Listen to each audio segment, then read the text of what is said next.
See, first thing is triathlon is not running plus cycling plus swimming. Many people confuse it. So, triathlon is actually a single sport in the sense that the kind of cycling you're doing is affected by the kind of swimming you have done and the kind of running you're going to do after that. Your approach to each of these sports is triathlon specific. It is not a sport by itself. That is appreciated only by the good coaches.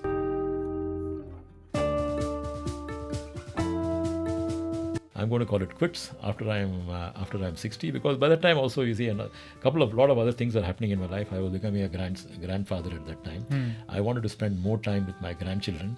I didn't want to get stuck in a career which is going to keep me out of this thing. I said, okay, fine. Let me control my time. I can control my time by getting into a career which I can control. Yeah. I slowly phased out of my old career and started getting more and more into triathlon, studying it, and I got myself qualified as an Ironman university coach.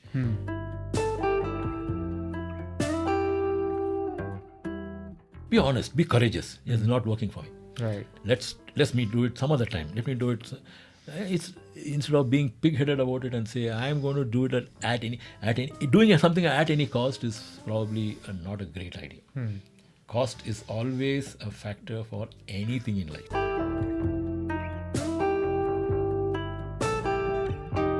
I am Baiki Winky and this is the Working Athlete Podcast. Here I talk to working athletes from all walks of life and experts from various sports to provide you with inspiration, training tips, time management and lifestyle advice. If this is something that interests you, please make sure you subscribe to the channel so that you don't miss any future episodes. Today's guest, Sridhar, is a triathlete and a triathlon coach. At the age of 66, he not only coaches people for triathlon but also regularly takes part in Ironman triathlon events, often finishing on the podium or winning in his age category. In this episode, he shares his endurance journey over the years, talking about how he got into triathlon after pursuing various sports including trekking, rock climbing, mountaineering, and paragliding. We talk about various aspects of triathlon, including training, nutrition, strength training, mental training, culminating into executing a triathlon event well. We also discuss about sustainability and longevity in sport. This was a very fascinating discussion for me. I really enjoyed that. I hope you will too. With that, let us get into my conversation with Sridhar. Hi Sridhar. Hi Venki, how are you doing? I'm doing great. Welcome to the Working Athlete Podcast. Thank you for calling me in. Super. It's my pleasure. Sridhar, let us start by talking about how your relationship with sport started. Yeah, well, I must confess that in school I was a nerd. That was because my parents actually almost consciously discouraged me from any sporting activity. The normal refrain was, hey, sports is not going to give you a career, so concentrate on studies. So I didn't even participate in normal school athletics in school. I used to be just a cheerleader going and clapping in the events and all that. But my outdoor journey actually happened when I got free. And then I became free after I left school because I got my independence after that. And we started going for NCC camps. That's when I discovered the outdoor life. I'm actually an outdoor guy. I started from, I have a love for the mountains. I have a love for the rocks. So we started by trekking. We had some trekking groups. We started doing trekking, and trekking led to rock climbing. Rock climbing led to mountaineering. Wow. So in those days, there was a club called Spark. I don't know whether you are aware of it. It was the first outdoor organized activity happening and we were almost like founding members of Spark.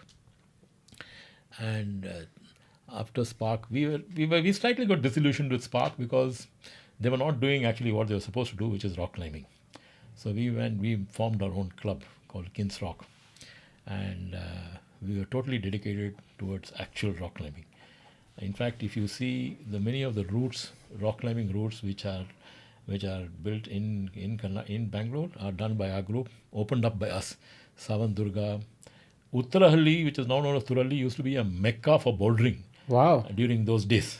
I every Saturday and Sunday I used to take my children out and go and do bouldering there. Ah. And Ramnagaram used to be another every weekend. We used to Yeah, take, we I used to, think even now it is a big thing, right? even now it's a big thing, but the sad thing is it's become so regulated that Hmm. the tourist department actually discourages people from climbing there. Wow. For some valid reasons, not entirely invalid, Hmm. but people find it very difficult to do rock climbing in Ramnagaram.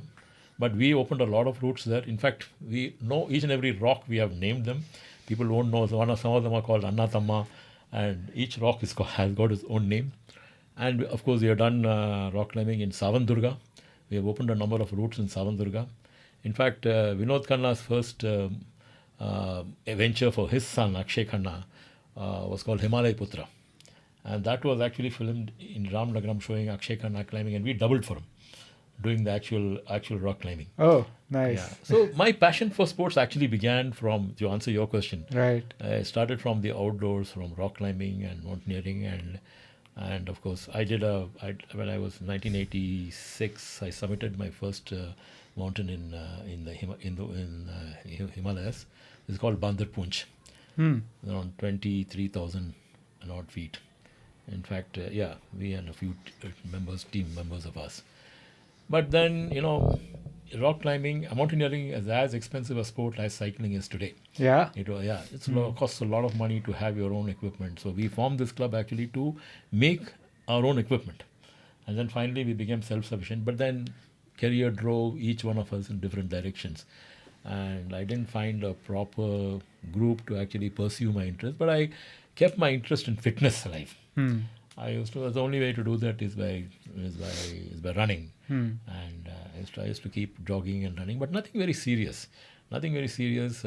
Just keeping fit, swimming, cycling. Not so much of cycling as much as swimming and running. I went outside the country, then came back.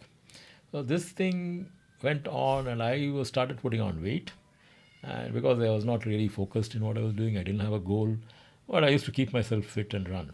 The change came when I went to Singapore, and I was in Singapore for almost 10 years, and it's a very very nice country for, especially if you have focused interest in cycling and running and swimming. So I started doing all these things in a moderate way. I used to cycle, I used to swim, I used to run. I never knew I could stitch all of them together. Hmm.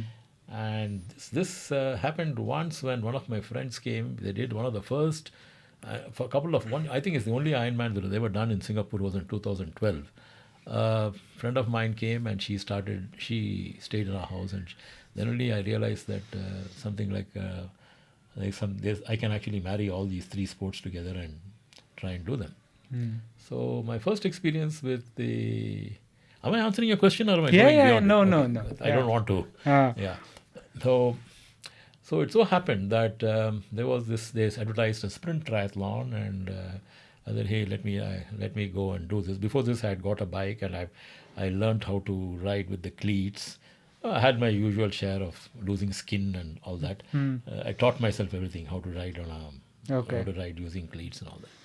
And I went to the first sprint triathlon, and then I got into the water, and I found that after 200 meters I was out of breath.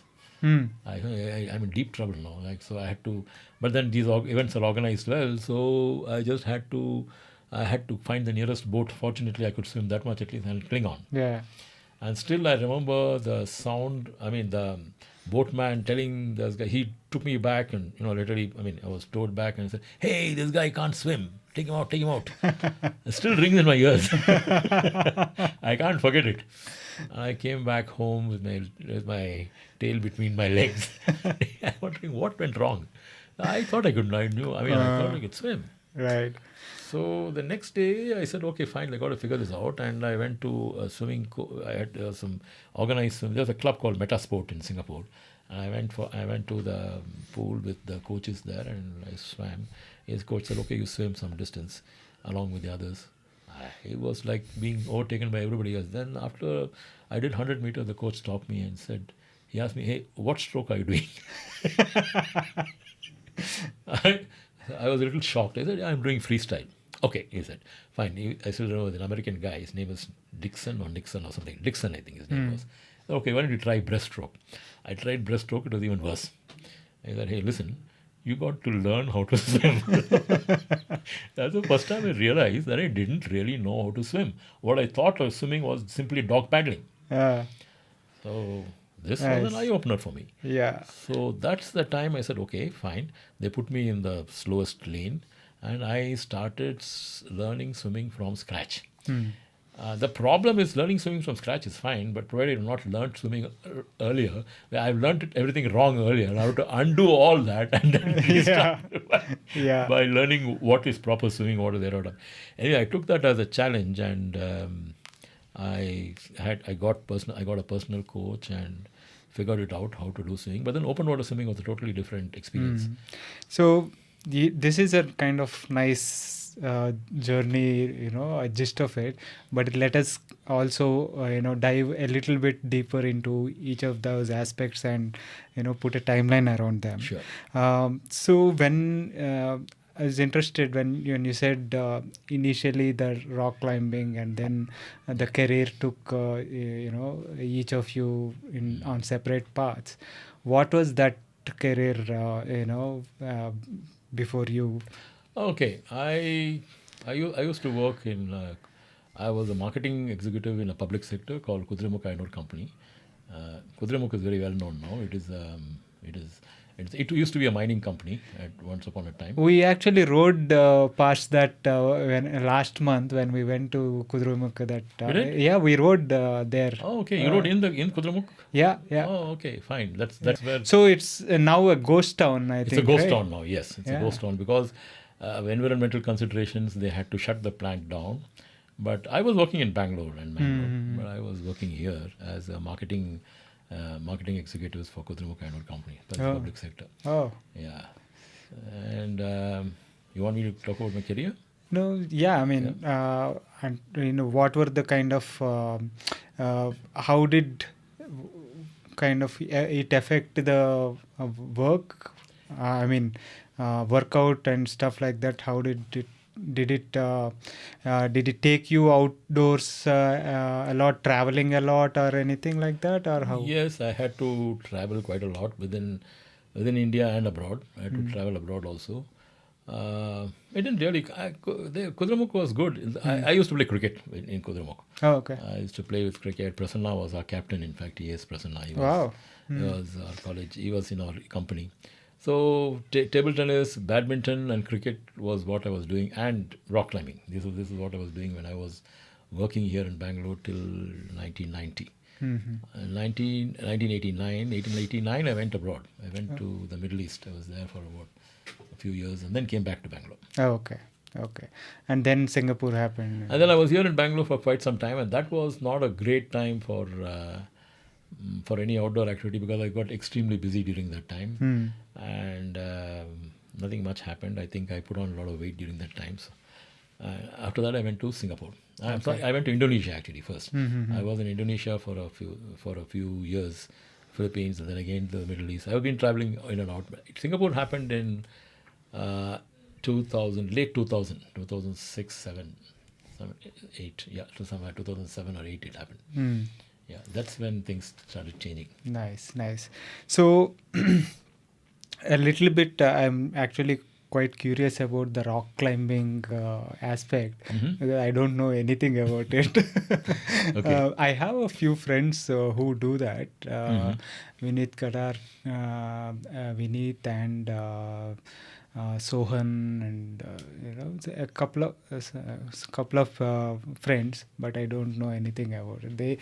I came across them because they are also into cycling a bit, and our paths crossed that way.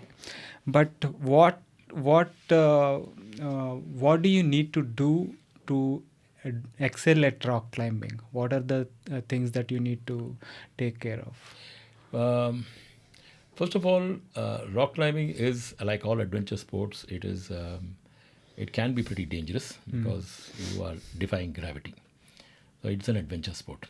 So one should be always be conscious when one goes into nature that one should actually respect nature. There's nothing like conquering nature. You have to respect it. It gives you respect back.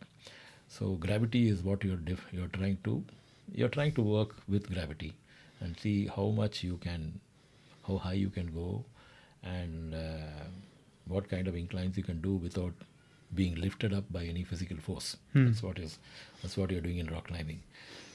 It's very technical. You have to learn. First thing you have to learn is safety techniques. Safety techniques means, to break it down, you have to know rope work. You should know how to use a rope properly in order to ensure that you break your fall or you climb safely. That's the most important thing. And there are so many other devices which are there with a rope. They are called chocks and crampons and all that, where you have to insert these things if you're doing free climbing. That is, now bouldering is a different aspect. In bouldering, you're not going too high, therefore you don't use any equipment to anchor yourself, other than somebody is even in bouldering, somebody is at the top feeding you a rope down, and that person is anchored and he feeds the rope up. And you are actually tied Okay. to a rope, and there's a particular way in which you got to tie yourself, otherwise the rope can slip and you can fall. So you should know all these rope knots and all these things when you're climbing, and you should know exactly how to place the anchors, what position you got to place the anchors. If you place the anchor slightly in a wrong place and you don't check it out, it can come apart when you're going and you can have a fall. So it's very, very technical. You got to learn it, and you got to learn it from some people earlier. Only then you should practice it. That's the safety aspect of it. Every sport has got a safety aspect, but rock climbing is extremely serious. You got to be very, very careful about it. Right. Apart from the technicalities part of it, you got to be light, and your weight to strength ratio must be very high. You should be very strong. Upper body has to be strong. Right. Because you are not, if you think that you're climbing using your feet, the best climbers actually are not using so much of force. They're actually using technique, extremely good agility, stability. You should know you use just this much of your fingers. Yeah, the tips of your fingers. And we use powder called chalk powder. We actually put chalk powder on the things, use the chalk powder, and then you climb. Right. You should know, and if your strength upper body strength is good, your legs are actually just meant for anchoring. It's not like you're climbing stairs. In mountaineering, you are actually using your legs a lot, but in rock climbing, you're using mostly your hands. Your legs are just used for positioning. Of course, you use it. You use explosive power, but you don't rely on your legs to pull you up as much as your arms. Yeah. So it's a lot of strength training is required, a lot of technique, a lot of practice, and agility is required for rock climbing. And of course, finally, you have a very, very calm mind. You can't afford to lose your calmness when you're climbing. Right. Yeah.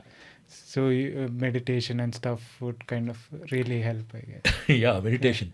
The funny thing is, what attracted me to rock climbing was, I'm not a meditation person, to tell you frankly, but I get into meditation mode when I get into rock climbing.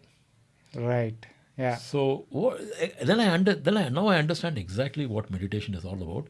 It is about taking out all distractions. Now, when you are doing something very focused, and you have to be focused, you have no choice. Yeah. When you are so focused, it clears all the clutter from your mind, and it's like spring cleaning. After one session of rock climbing, you come down feeling as though you're totally decluttered. Yeah. So that's what made me enjoy the sport of rock climbing. And I can totally imagine when you are teetering on the edge of at a very at a certain height. Yeah. Your entire focus is on making it safe up, right?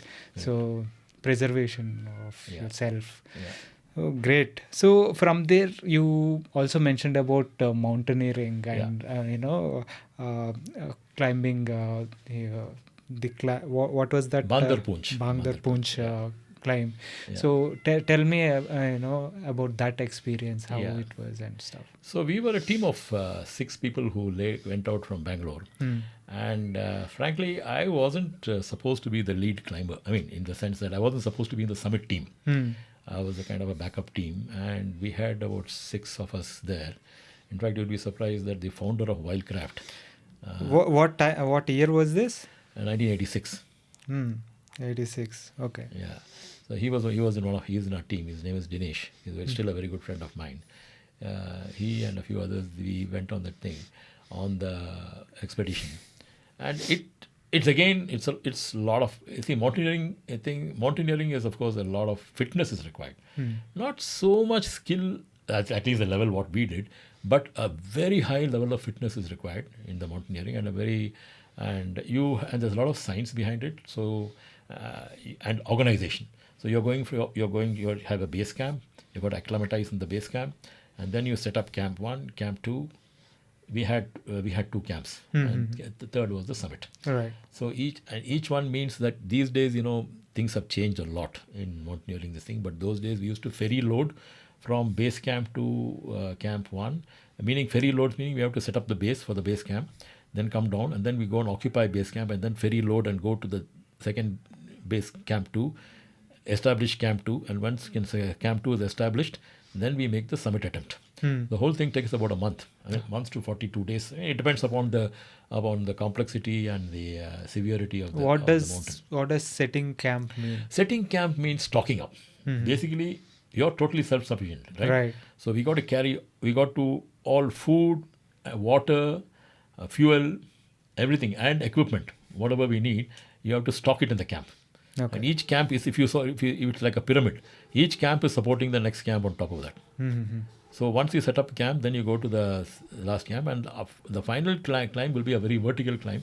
So you got to fix the ropes, and you have to use the ropes to climb up to the summit. And you actually do it. We start early morning, around 1 o'clock in the morning, and normally you should be back by at least around 3 or 4 before evening. Okay. Through the camp. That's the way it is set up.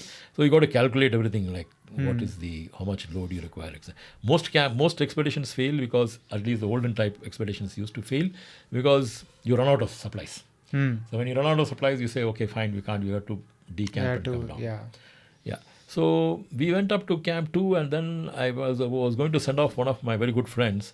Was going to wave him goodbye and send him off. We went at the edge of the crevice, and he was supposed to start moving, but this chap suddenly he went to the edge of the crevice and got scared.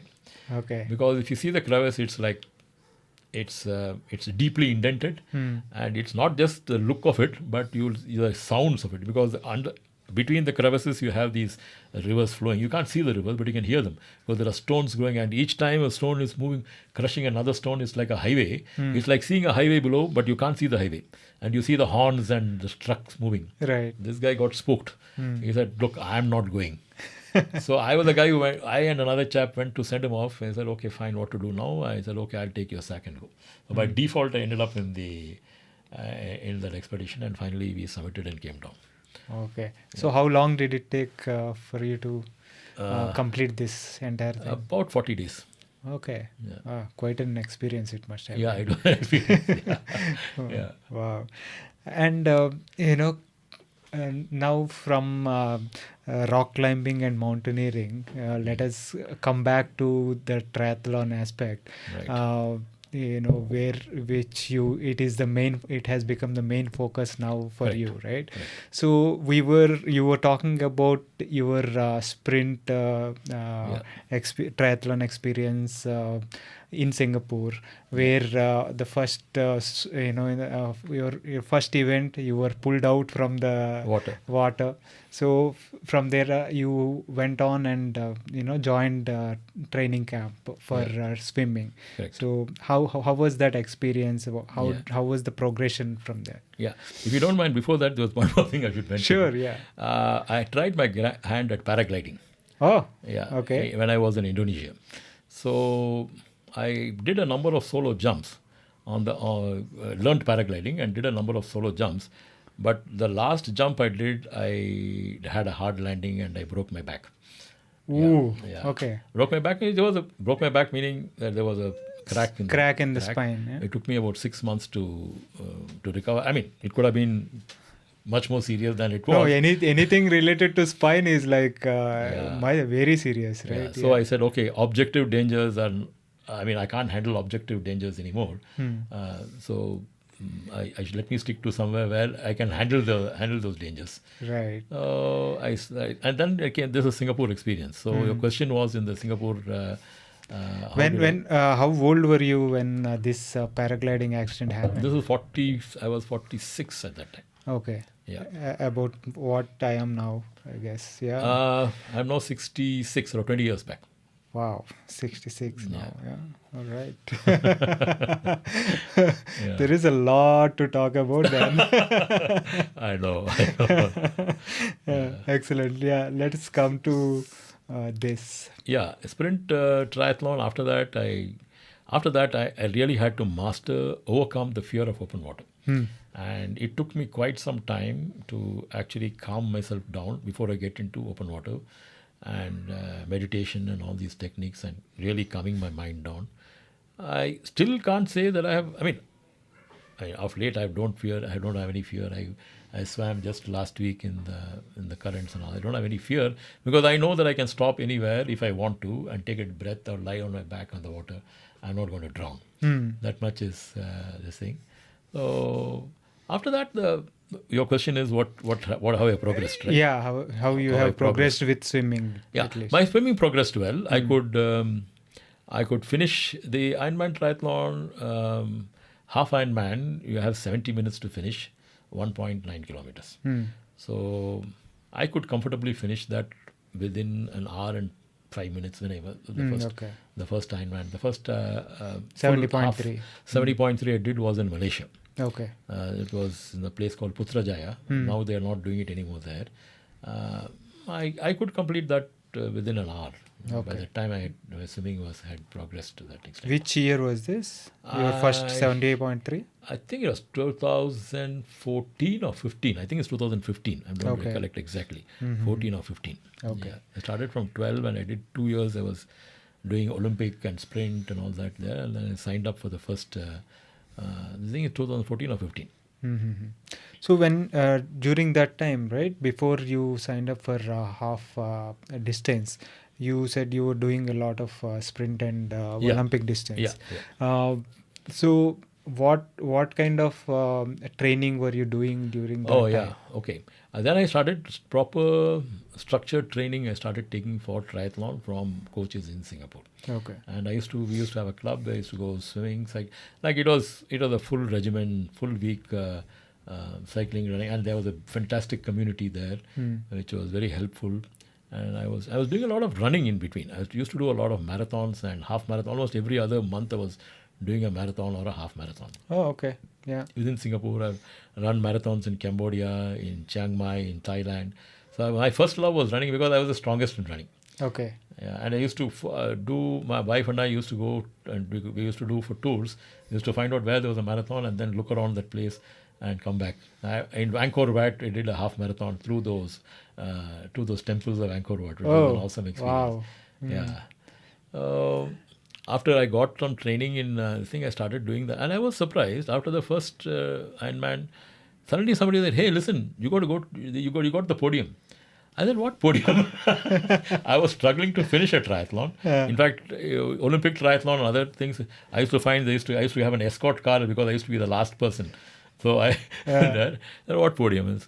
I came third in that thing, and I got the podium, and I realized, okay, this is something that there's not much competition, and that gave me even more in my age group. I was in 55 to 60 at that time age group. Right. And then I started doing almost 2 Ironmans every year, and I started, and I was getting coached, and I had some very good coaches. So this is how it progressed. Yeah, I mean, being on the podium on your first Ironman thing. Yeah, I was lucky. Yeah. uh, lucky in the sense, in whoever showed up for that race, Yeah. you were good enough to be top three in your Yeah. category, right? Yeah. There is no luck there. Just Uh, yeah. So uh, from from that first 70.3 experience where you ended up on the podium, I mean, being on the podium obviously gives Yeah. a kind of a Yeah. boost, right? Correct. Did that kind of serve as a motivation to We did. continue that? You see, at that time, you see, I was coming to the fag end of my career, Hmm. and my this has a relationship with what I was doing in my career. Right. Since he was a working triathlete, right? Correct. The industry was becoming a sunset industry. Mhm. The kind of, I was into commodities trading, Right. and it was a sunset industry because it was driven by China, and China was making its own was coming out of. I mean, the kind of trading we were doing was no longer valid. That is one, and it was slipping into a lot of murky territory. The entire industry, which made me very uncomfortable. And the thing is, I found that I mean, anybody for that matter likes a challenge, Right. and a challenge is nice provided you can handle the challenge. Now, it's not a challenge. I mean, I didn't enjoy handling this challenge in this way, doing murky stuff. Right. So I was getting very very disillusioned, but at the same time I wanted some new challenges. I said, okay, fine. Anyway, I'm coming to the end of my career. There's no point in trying to learn new skills in an old career. Might as well learn new skills in a new career, Yeah. right? And I found I was so much intrigued by triathlon because of basically because of the challenge and the fact that you can control these challenges. Correct. How you can control it? If you train well, it's your body. If you train scientifically, you train well, and you can better, you can do a PB every time you do. That's the challenge, right? You're actually challenging yourself more than anything else. Right. So it intrigued me. I started doing some research into it. Started studying about the science of triathlon, about the science of endurance sport, and that intrigued me more and more. And but I said, okay, fine. Now this is it. I'm going to call it quits after I'm 60, because by that time also, you see, a lot of other things are happening in my life. I was becoming a grandfather at that time. I wanted to spend more time with my grandchildren. I didn't want to get stuck in a career which is going to keep me out of this thing. I said, okay, fine. Let me control my time. I can control my time by getting into a career which I can control. Yeah. I slowly phased out of my old career and started getting more and more into triathlon, studying it, and I got myself qualified as an Ironman university coach. And anyway, I had plans to get back to India. I said, okay, fine, let me get back to India and build my new career in triathlon here, which I was building. I had 2-3 options. I'm also a lifestyle medicine consultant. Okay. Because I have done my lifestyle medicine course from Harvard Extension. It kind of everything fitted in. I said, okay, let me come and let me see what I can do in this space. And since then, it's been no turning back for me, because I found that I've created, what I did is I created an ecosystem which I enjoy. I'm with friends whom I enjoy. I'm doing the things which I enjoy. I can't ask for anything better. Yeah, absolutely, right. So it kind of worked really well Absolutely. in terms of phasing out of the career, retiring, and then moving into a work that gives you so much satisfaction. Right. Absolutely. Now you coach a lot of people in triathlon, and share that passion for the sport, and share that knowledge. You mentioned, before we get there, I have a few questions on triathlon and how to do well there and stuff. You mentioned lifestyle medicine, right? I'm curious about that. Yeah. You see, one thing, I've done a few courses, including sports science, and a couple, 2-3 courses from Harvard School. Harvard, by the way, has got something called an Harvard Extension School. Harvard Extension School gives you a number of courses, and they are very well conducted. The name of Harvard is so important. They actually conduct these courses online. They're slightly expensive. They're not expensive, but it's a very well done course. I was interested in lifestyle medicine because I found it intriguing. Because you see, normally what happens is, people are going to doctors. Hmm. Usually, most of our problems are lifestyle related. Yeah. Doctors are today, I mean, at least not yet in India, they're not able to give you advice in lifestyle. You go to a doctor, you say you have diabetes, he may prescribe something, he says do exercise. What exercise? How much exercise? He doesn't tell you. Hmm. So a lifestyle medicine guy actually prescribes exercise. Actually, you prescribe how much walking to do, at what intensity to do that, how often to do that. It's a proper structured thing. I'm just giving you an example. Yeah. Lifestyle medicine has got number of pillars, of which exercise is just one pillar, by the way. Right. Then there is stress management, there is sleep, there is nutrition. There are about 7 or 8 pillars, which if each pillar is addressed, actually you can have a healthy lifestyle which avoids using doctors. Or if you have already some problem, you can use lifestyle medicine to assist the regular doctor in coming out of the problem. So both ways. Okay. So this is something which it hasn't caught up in a very structured way, I feel, in this thing. That's how I got into. I was thinking of practicing that, but frankly I got so much of. I'm not able to practice lifestyle medicine. Right. But because you have so much, you got busier with triathlon. Yeah, stuff. true. Okay. So let us get into that. Triathlon, right? So what do you say are the absolute pillars of triathlon? What are the things that you need to take care of to do well in triathlon? It's a very loaded question. What are the You things? You can break it down. Yeah.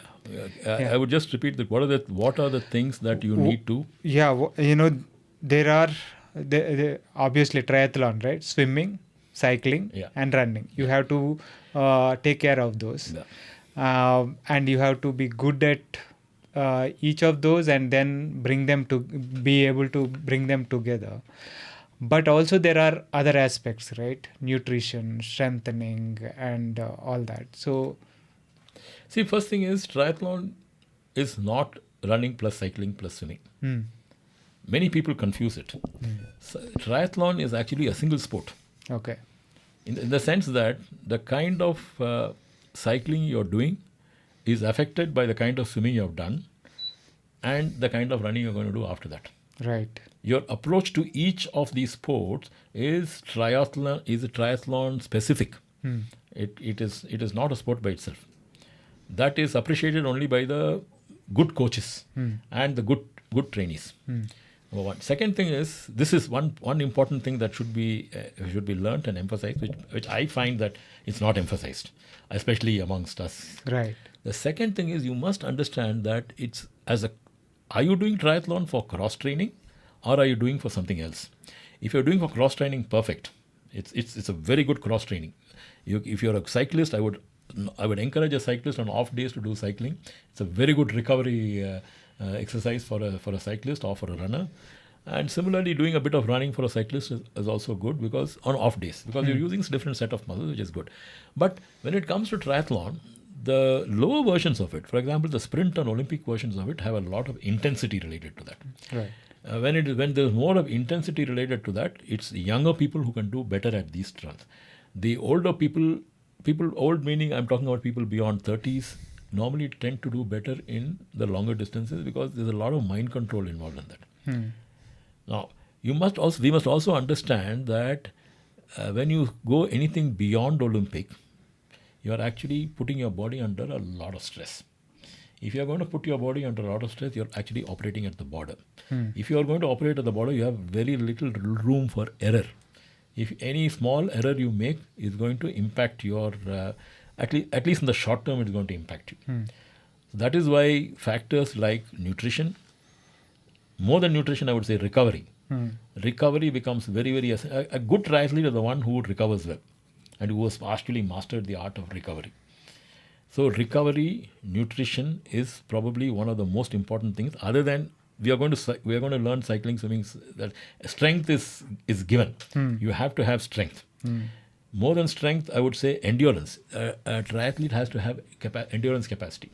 A triathlete has to have a high tolerance for pain. I'm sure that happens in cycling also, Yeah. long distance cycling also. High threshold of pain. You should have a high focus, because if you are going to focus, if you see Tour de France or wherever it is, how are these guys able to keep focus at 300 plus watts? They're doing for 4 hours. It requires a lot of willpower. Willpower. I'm talking mainly about the mental aspect, because the physical aspects are already taken care of, let's assume. Focus, patience, ability to take pain, ability to work on pain thresholds without giving up. This is what differentiates an average triathlete from a good and a very good elite triathlete from the average. That's all there is difference. Otherwise, there is very little difference between the triathletes. So, if you want to train for triathlon, you have to master this mental aspect of the triathlon. Right. So how do you focus on that mental aspect of the triathlon? That you have, for example, you have to do brick runs, for example. You do a 90-kilometer bike ride. After that, you got to run 10 kilometers. You have to go on pushing the limits to see what is the limit you're pushing at. You must do cycling plus bike plus run, lot of brick workouts, lot of VO2x, lot of interval training. So this kind of working at the threshold, is what is actually going to make you a better triathlete in the long run. Right. Both physically and mentally. Both physically and mentally. And at the same time, you got to practice your nutrition. Because nutrition is the final dimension. How smartly you are planning your nutrition during, before, and after is going to affect your next performance. Right. So let us go there with the nutrition and expand a little bit that, right? So how does nutrition for an event like, say, 70.3 or Ironman iron distance look like for pre, during and post? You're talking about the race or during the training? So let us start with training and then say go to race as well. Okay, fine. See, basically, when you talk about nutrition, let's be very clear. I am not so much of an advocate for very fine-tuning as far as nutrition is concerned. Okay. Unless you have a specific problem. Otherwise, I believe that if everybody eats sensibly and eats locally, you should actually basically listen to your body. Your body is, now most of us have unlearned how to listen to our body. Your body tells you to stop eating, you can stop eating. Now, why you don't stop eating? There are 2-3 things. One is, either somebody is forcing you, which happens very often in a party, or even your parents. Hey, it takes some more. Oh, parents. My mom. My mom too. Yeah. Hey, why have you left this plate empty? See, I made this for you. So you have to say no. Yeah. Amma, no, I'm good with this. Leave it. Okay. Yeah. So our local food we are from Karnataka and other places, actually nutritious. Is pretty nutritious. As long as you learn to respect the food. But what has happened now is we are having a lot of food coming in. We are eating a lot of outside food. Home cooked food can never be bad, as long as you don't use too much oil. Right. Decent home cooked meal which you don't overeat is perfectly all right for you, unless you have a condition. Right. Avoid eating anything. That's why I tell my trainees, try and avoid eating outside. As far as possible, cook. Anything that comes out of a factory is bad. That's the principle. Anything that comes out of a can is bad. Anything that comes out of a fridge is bad. Right.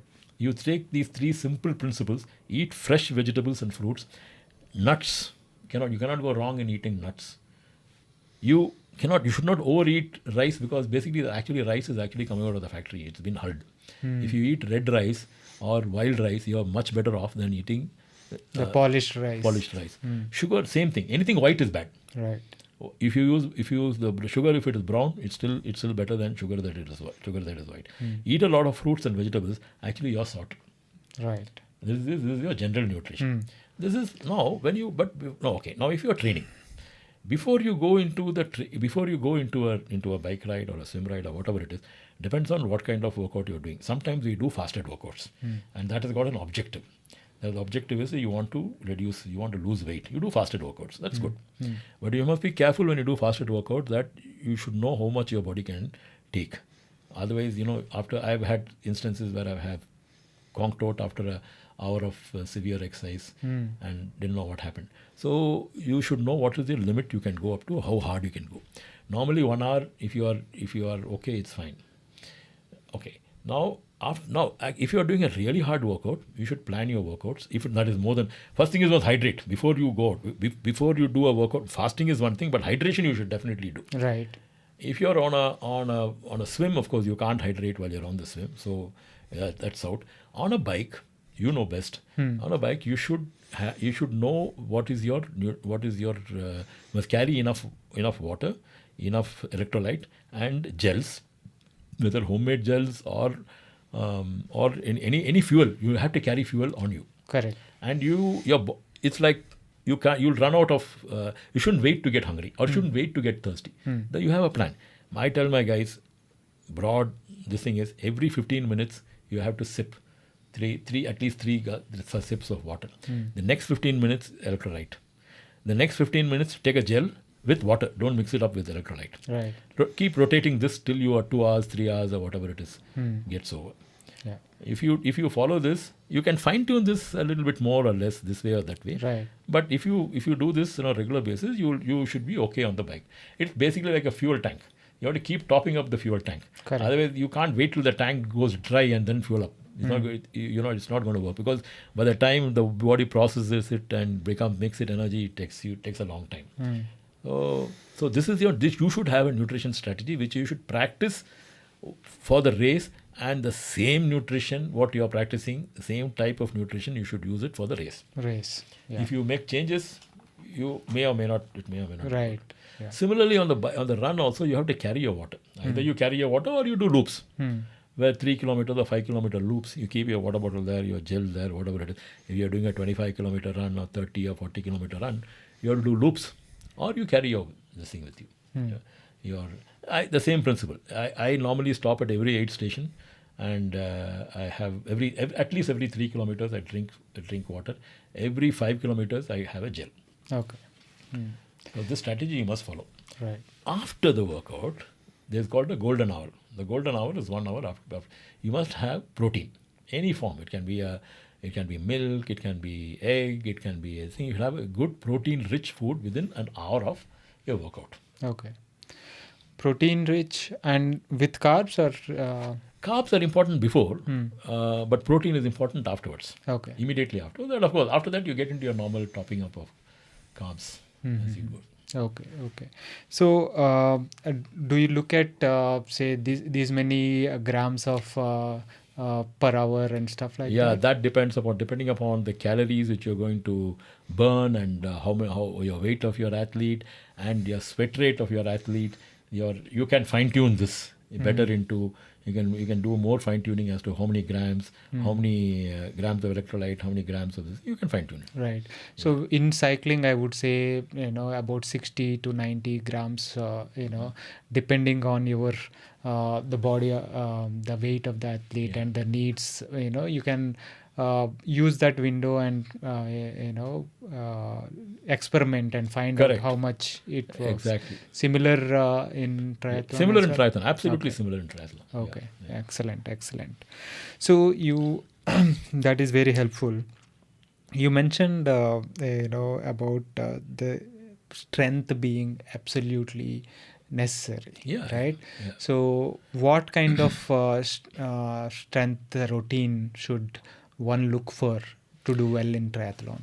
You see, there are two schools of thought in it. I am more of the school of thought that believes in functional strength. You see, if you develop functional strength can be developed only by doing the exact workout what you're doing. For example, if you want to build functional strength on a bike, do hill riding. Okay. Climb hills so that you get functional strength on the thighs. Similarly, if you want to get functional strength on the swim, there are a lot of workouts which you can do, which you can get functional strength for the swim, and And for the run, same thing. You can do hill running. There are different. Even each of these workouts has their own inbuilt functional training, which I think is the best. That's a school of thought. That I think. Right. There's a school of thought that believes that functional training is best, because what you're doing in a strength training is you don't know which muscle you're building. Actually, you might be building up a muscle which may not really be very useful. It may just be an additional weight for you, or it might even impede you. I found that there's an inverse relationship between swimmers and runners. Okay. A good runner is normally not a very good swimmer, and vice versa, simply because he's got different set of muscles which shoot for him. Right. But of course, there are people who are good in both. They've trained themselves. Therefore, functional training is the best, but strength training is important if you have a problem. For example, if you have a weak Achilles, then specifically target that part and do workout for that. Activation, stability, all these things, workouts you can do. Is not. I don't consider them as strength workouts. They are separate workouts which you can and should do before and afterwards. Okay. So, but if you sometimes what happens is, you are going in for your season. If you have a lean season, let us say you're going to train for a full Ironman and you're going to start training after 3 months. That is the period when you can do a lot of strength training. Right. A, you have the time.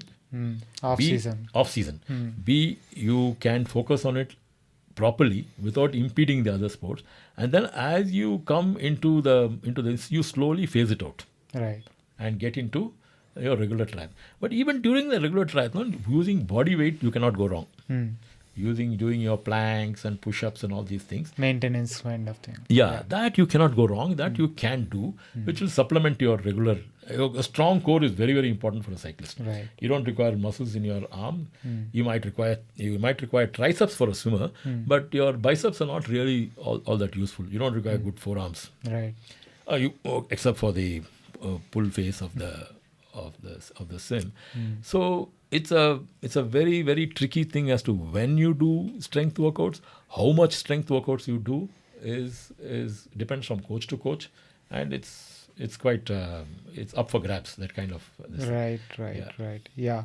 I mean, historically, the strength training has been a point of debate, at least in cycling, right? Really? It's a point of big contention. There were usually people used to feel very strongly against strength training. Really? And some people used to feel very strongly for strength training for cycling. But now I think I see more and more people agreeing that strength training does help. But you don't need to be like working out like a bodybuilder, of course, and it is not advisable. But there are a core group of muscles and very finite set of exercises that can help your on-bike strength, right? Like lunges, squats, and deadlifts. So these three are kind of become core exercises, and then some exercises for core and upper body to kind of maintain. But these become a staple for cycling kind of thing, right? During the season of training? It can be during the season also. So it kind of we can use the same periodization kind of principle. Off season you can be doing a lot more. Right. Well, in season you can do slightly less. Maintenance kind of mode during the season and stuff. And it is showing good results for a lot of people. Yeah. You should know better. I mean, people like NJ, Naveen John and all are big proponents of strength this. training. He is like in the gym because now he's 36, right? And he's like, over the years, I've known him for the last 10 years, and he has become stronger each year. Each year. That is interesting. That is what I'm trying to figure out, because as you grow older, you lose muscle mass. And So for that becomes a very interesting point for me, because I never I mean, during some of my, countless weight loss cycles, I was in, weight training mode when I was in, so 25 years ago when I was in, degree and all that, Okay. but never after that. So Okay. once I got into cycling, there is no gym, nothing, only cycle, cycle, cycle, right? So now when I'm looking at, as I am growing old enough, 46 and all that, so I'm looking at what can I do to kind of maintain and improve my longevity, both on and off the bike. So this is one lever that I find that okay, I can probably tweak and use that. Acha, okay, Yeah, that's yeah. very interesting. That's exactly what a conclusion I'm coming to is to Yeah, I have to do some strength training to yeah. strength. It seems to be my limiter. I've realized. Oh yeah, Yeah. definitely. Of course, we have to do it with because strength becomes the technique becomes important Right. when it comes to strength training, Right.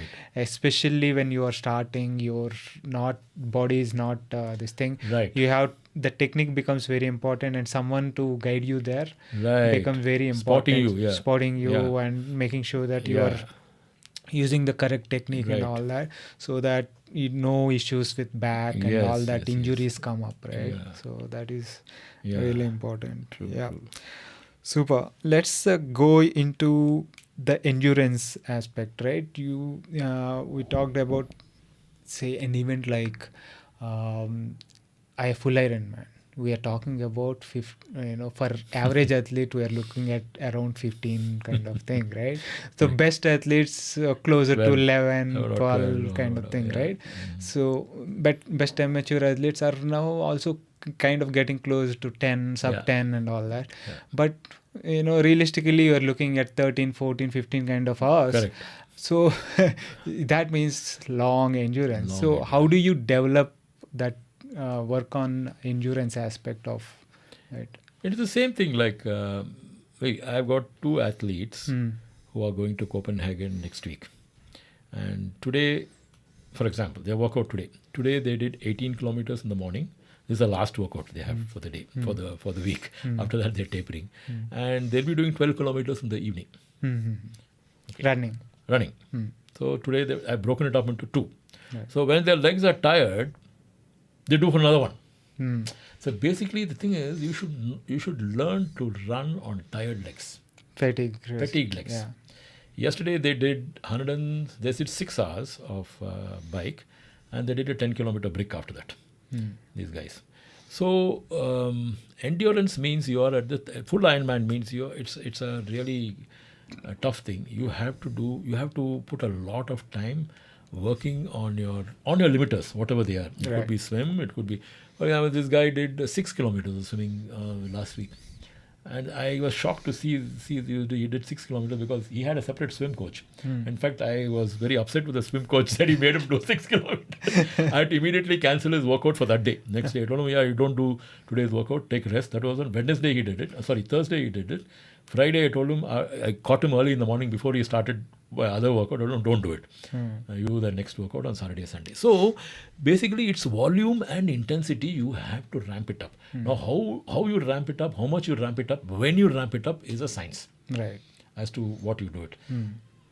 So you got to work at that threshold. Right.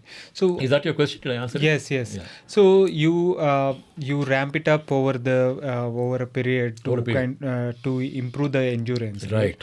That is the basic premise. Right. Now, when you are looking at an amateur athlete working on something like an Ironman distance event, and he has work, busy life and stuff, how do you program a plan for him to take care of making sure that he is he's recovering, taking care of, because we can take care of his workout stress but not the 100%. off the bike or outside stress, right? Work stress and all that.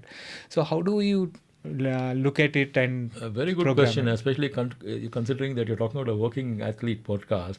This is going to be very useful. Actually, what you should do is you should talk to one of my trainees, who is one Dr. Adarsh Somashekhar. He is the chairman of OVM Hospitals. He is doing the Copenhagen one day after tomorrow. We should ask him how he is managing that. But to answer your question, what I do is first when somebody says he wants to do an Ironman, I have a long talk with him. I tell him, look, this is what is going to cost you. Now, before you venture into it, you first thing is you take your family on board. A lot of family time is going to go. And I can tell you one thing: without family support, you're not going to be able to do it. Because you may say that whatever it is, it will affect the family quality of family life you have. This gentleman has got two children going into second PU, and his wife is totally annoyed with him because he's training so much. For example, I'm telling you, is a fact. So you have to work that out. Second thing is you have to work out your work and see whether you are able to handle it.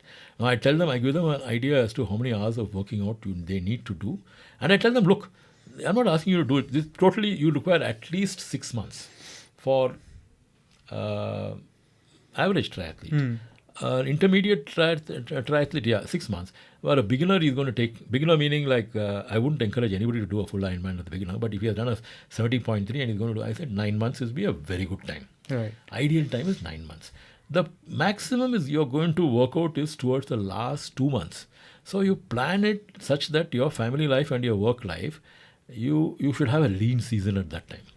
If you plan it such that you have and you tell your office people, your family people very well in ahead that don't bug me during this 2 months is going to be a tough time, so don't bug me during this time. Once you are on board with that, then you can focus. Okay. Now again, when it comes to you, okay, you still have as a coach, you can still play around a little bit. Younger triathletes, you can give them more intensity, less volume. You can get away with it. But for an older triathlete, you can't do that. I'm older triathlete meaning anybody after 45, you can't give them too much of volume. You have to, not too much of intensity. You have to work on volumes. So that means that he's going to spend more time. Right? So basically, again, the thing is, I tell them that, look, it's not your entire week. I'm going to take a chunk of your weekend off. And 1 or 2 days in the week, which is going to be tough. That is towards the end. So forget your weekends. When I say day off, I tell this guy, day off. And I write there very clearly, no alcohol. Because if you think a day off is for drinking, it's worse. I would rather not give you a day off. Okay. So, it's a matter of planning. Does that answer your question, or is there something else you're asking? So, what are the kind of hours you are looking at in terms of per week? Around 18 to 20 hours. 18 to 20 hours. Yeah, at the peak. Yeah. But say from the beginning phase, it can be 6. You can start with around 8 hours a week, and then it builds up incrementally every week. See, it's like the periodization. Yeah. 10% we increase the load for 3 weeks, and the fourth week is you ramp it down, right? And then again you ramp it up. That's how it goes on. Right. Yeah. So you are looking at, say, let's take a 9-month cycle. Yeah. You start at about, if he is a beginner kind of athlete, say his first Ironman or something like that, you are looking at a 9-month period. Yeah. And looking at starting from 8 to 10 hours of workouts, and then slowly ramping it up to. So at the peak, you are looking at 18 hours 18 to 20 hours kind of work. Yeah. So that he can do well at Ironman. And then the last 3 weeks, ideally 3 weeks would be taper. You'll be coming back to the level where he started off from. And maybe keep the intensity and stuff like that. Keep the intensity instead. Volume goes down. Right. Intensity is in bursts. You keep the intensity. Super. And we have talked about nutrition. We talked about strength. We talked about this thing. So on a race day, what are the things that you would advise athlete to keep in mind? What are the things that he needs to do pre, during, and after to execute whatever he has learned well? Yeah. First thing is pre-race, see what happens in many of these races, practically what happens and how this thing goes doesn't work. I want to tell you because what happens is people land up in an event 4 days before the event. The event is on Sunday, they land up on Thursday. And there's so much of excitement going on that these guys get involved in the excitement. A lot of, Ironman and, they are showing off their brand. You can't help it. Yeah. A lot of activities going on and there is an expo and you're finding, you get that bike, you get this bike. So you are kind of trying to, figure out, well, can I get that part? Can I get this part? You are spending so much of energy actually in the expo, which is quite detrimental. And most people don't carry a bottle of water with them. They're actually getting dehydrated during that time and not eating well. Although they are supposed to be tapering. Right. Okay, that is one major flaw which I tell these guys, don't get excited. You either go a little early or you plan what you want to buy, go to the expo shop, buy that and get out.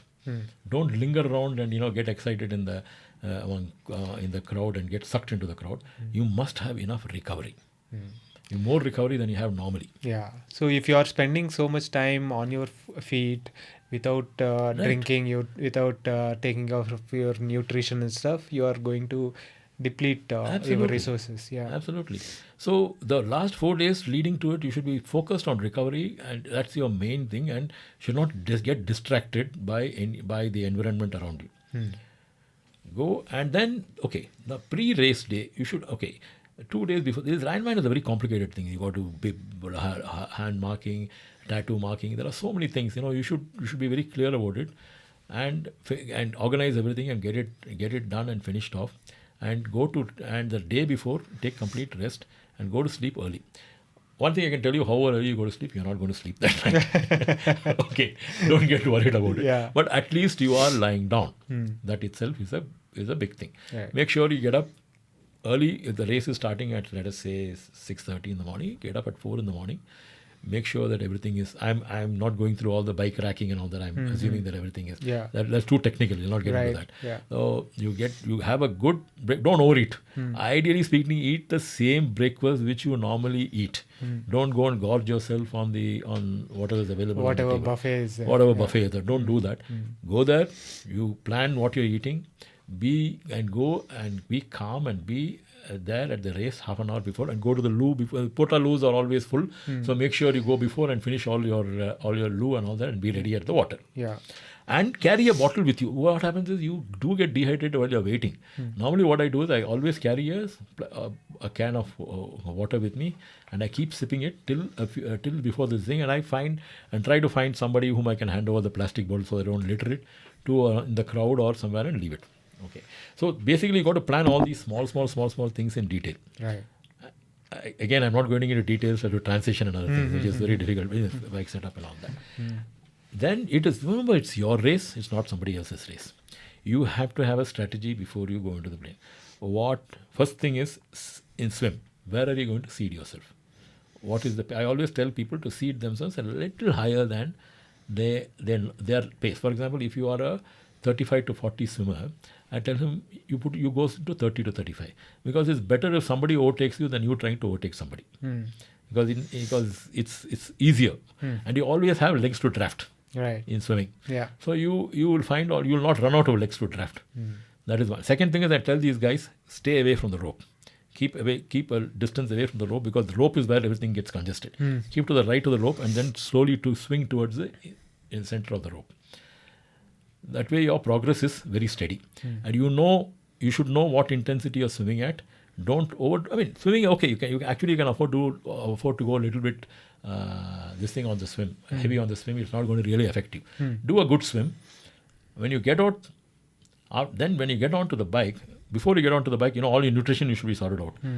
When you're on the bike, don't get carried away. Usually what happens is, I've seen it happening, it happened to me also. Right. You get carried away by the adrenaline, the rush and all that. You're pumping it out in the first 1 or 2 hours, and then it starts hitting you. Yeah.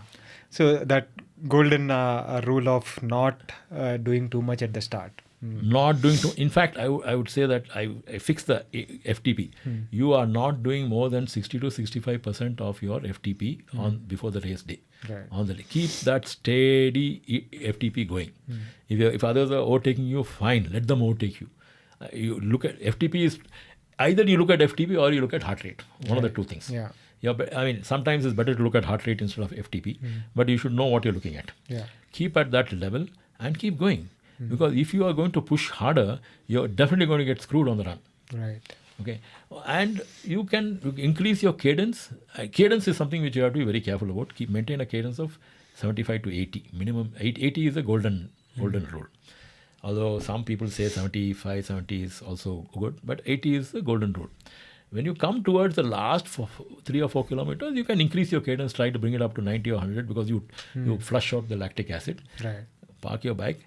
You should be at that point of time. We should be in a good position to run.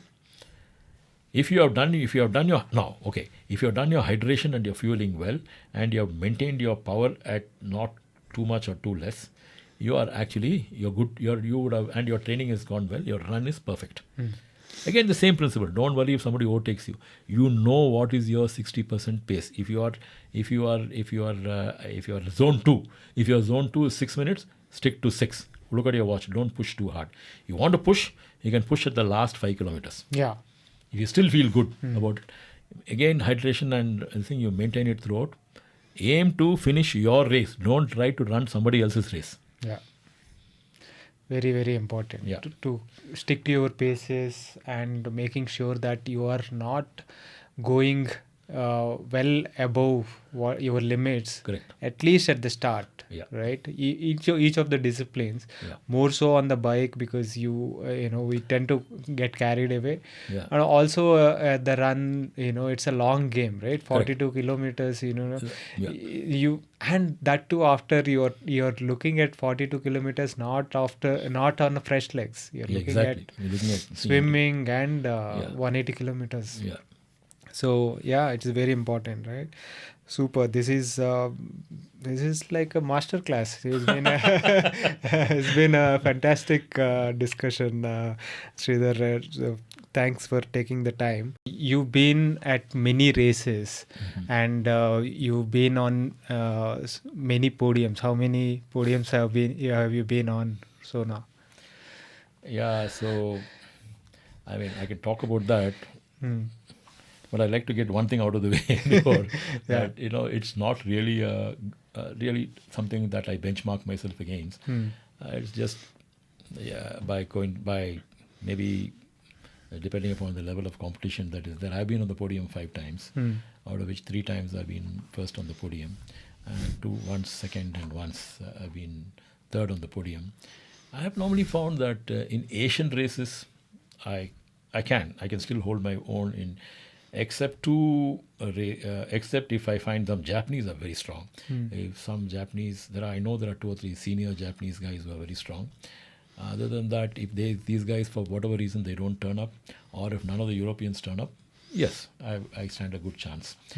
And that again, I would say that it's mainly because in Asia is mainly a developing country where the sport is not yet picked up. I would say that there is a lot of potential in Asia, where you will find people who could do much better than me, given the opportunity and the resources. So this is not really a true benchmark of where people at my age group are.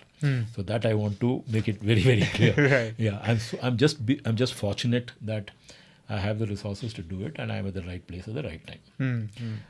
Because I know that if I go to Europe, I get beaten by almost 1 hour. I'll give you an example. I was in one race where in Colombo. Yeah, it happened in Colombo where I was in that race, and during the race, my coach was there. He said, "Hey, come on, Sridhar, you're going to be the first." And hey, what happened to that guy? I know there's a guy from Italy who consistently beats me by around an hour in my age group. The guy was there. Where is he? After I finished the race and all that, I said, what happened to this guy? I saw this chap here. What happened? Did he have a mechanical or something? Later on, I find out that guy has jumped up my age group. Oh, okay. So he's gone to the next age group and he won the podium in his age group as expected 1 hour before, better than I can do. Right. So the point is, the Europeans are have the facilities, they train harder. They train harder. There's no doubt about it. Not that it comes easily. Yeah. They train harder. They train smarter. They are able to do it. So the actual benchmark, I'm somewhere in the middle as far as my group podium is concerned. And as I told you, just fortunate to be there. Right.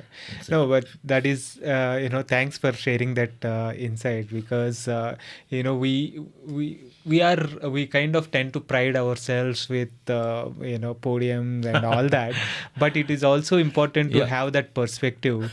And, it's very nice of you to kind of bring that up and put it in perspective, right? Yeah, it's important. And it is, we have to kind of benchmark against ourselves. Correct. Where we are and where we want to go. Correct. Rather than just looking at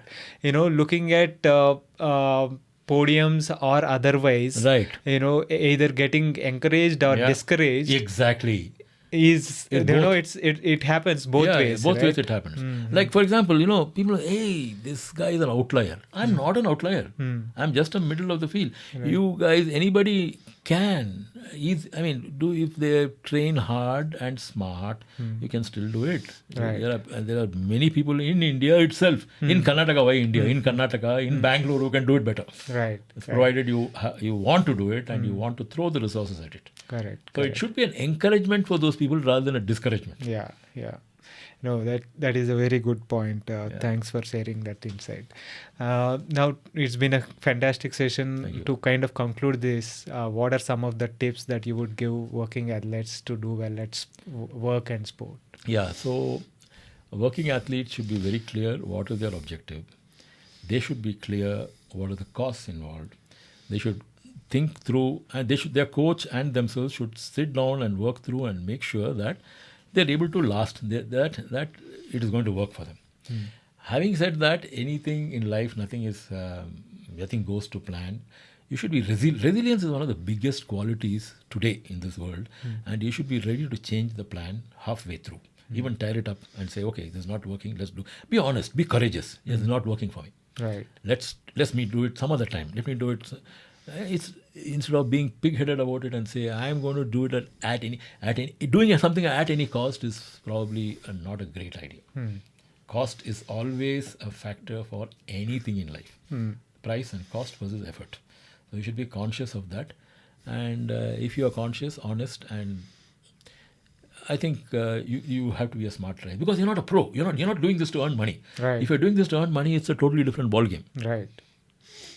Yeah, because when you said, you have to be honest about the cost, you have to be aware of what are the costs involved in terms of time, energy, financial resources, and whatever resources. And, be aware of it, be ready to pay that price. Be ready to pay the price. And take it up, right? Halfway through, if you discover that the cost is, you might discover I made some wrong calculations. The cost is more than the value. Be honest about it. Get out. It's like a share market. Get out. Yeah. Get out at the right time. You're better off than sticking on to that. Yeah.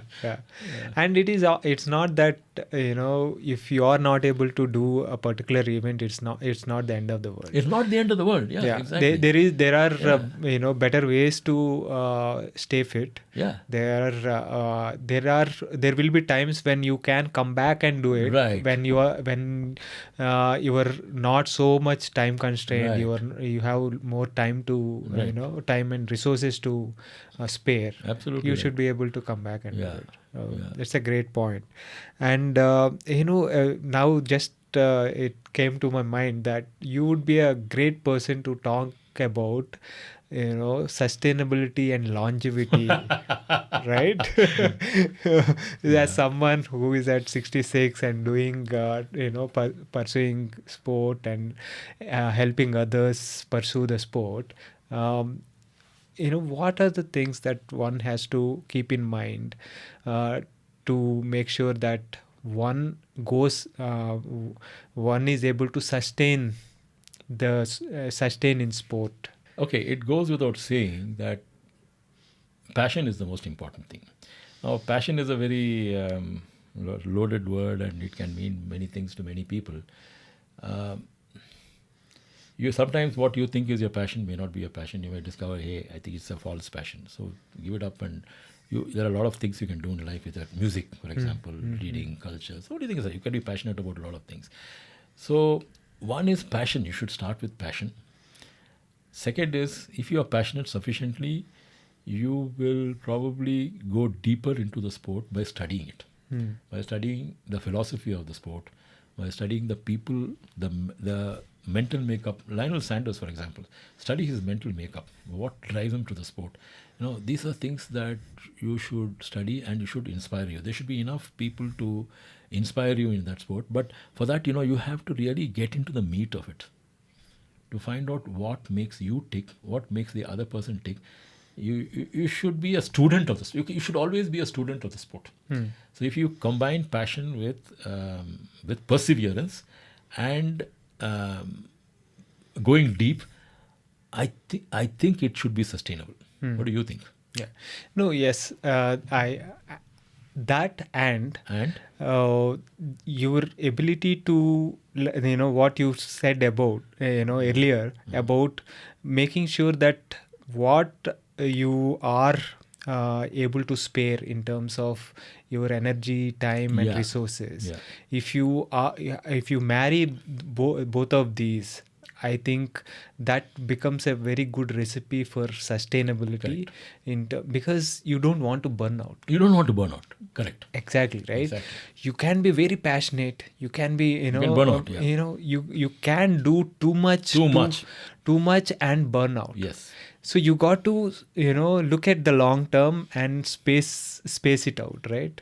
So I think, a very important points that you told about, if this is not working out, or take a step back and come back to it again, right? So you look at the long game and space it out and don't overdo it. I would think, right? So I'm sure you would be doing this or some kind of thing into your 80s. I don't know, maybe I tied it up. I find I have some other passion. I don't commit myself to anything. No, but it need not be just triathlon, right? You have done so many things over the years, and you have been doing something or the other, passionately, like trekking, rock climbing, mountaineering, when you paragliding, and then found your latest passion being triathlon. Maybe you will find something else as you go along, but the main thing is find that, work on it. Correct. Keep it going, and keep yourself active and agile and young like you. And thanks again, Sridhar. It's been fantastic hearing your journey. Thanks for taking the time and sharing your journey with the Working Athlete podcast. Thanks for giving me the opportunity, Venki. I always get energy from like-minded people. Sharing my thoughts gives me energy, and my trainees, my ecosystem, people like you and others, this is the ecosystem I bought into after my retirement, and I'm happy I am here. Yeah, absolutely. You're contributing so much to the ecosystem after your retirement, and well into all these years. So it's been great. Thanks again. Thanks, Venki. That was my conversation with Sridhar. I hope you enjoyed that. If you are enjoying these podcasts and are finding them useful, you can support the channel by subscribing to the channel on YouTube as well as on your favorite podcasting app. It really helps. Thanks again for your continuous support. See you next week with another guest.